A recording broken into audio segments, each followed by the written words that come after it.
జొన్న రొట్టెలు చేయడం అంటే చాలా కష్టము అనుకుంటారు. అలాగే చాలామంది భయపడుతూ ఉంటారు. అబ్బో! మనకు అస్సలు రావు, చేయలేము అని అనుకుంటూ ఉంటారు.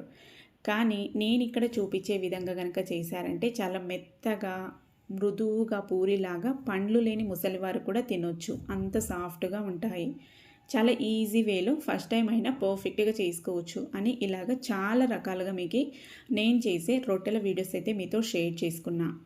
అందరూ చాలా మంచి మంచి కామెంట్స్ అయితే పెడుతున్నారు. చాలా బాగా చేశారు. అలాగే కొందరేమో మేము ఇంట్లో చేయాలి, మాకు రావట్లేదు, కొద్దిగా డీటెయిల్‌గా చేయండి, మాకెంత ట్రై చేసినా కూడా సరిగ్గా రావట్లేదు, ఇరిగిపోతున్నాయి, అంటే పగిలిపోతున్నాయి, ఇలా చాలా రకాలుగా కామెంట్స్ పెడుతున్నారు. వాళ్ళ కోసం కూడా నేను అప్పుడప్పుడు ఇలా రొట్టెల వీడియోస్ అయితే చేసి పెడుతూ ఉన్నాను.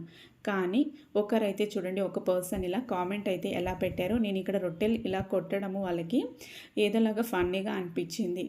ఇలా కొట్టడానికి రాని వాళ్ళు ఎంతలా కష్టపడుతున్నారో, ఎంతలా హెల్త్ ఇష్యూస్ అయితే ఫేస్ చేస్తున్నారు.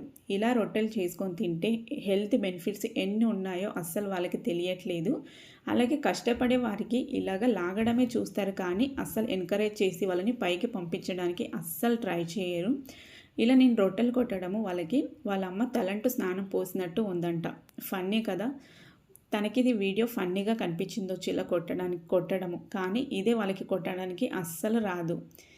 దీని ఎనకాల మేము ఎంత కష్టపడతామో, ఇంటిని, ఫ్యామిలీని అంటే మేనేజ్ చేసుకుంటూ, వీడియోస్ చేసుకుంటూ, మేము చేసే ఈ వీడియోస్ ఎంతమందికి యూజ్ అవుతున్నాయి. ఇలాంటివి ఏవి ఆలోచించకుండా, ఏది పనిపాట లేకుండా ఏదో ఫన్నీగా ఇలా వీడియోస్ చూసుకుంటూ కూర్చొని ఏది పడితే అది కామెంట్స్ అయితే పెడుతుంటారు. కానీ మీరు పెట్టే ఈ ఫన్నీ కామెంట్స్కి మేమైతే అస్సలు భయపడమండి.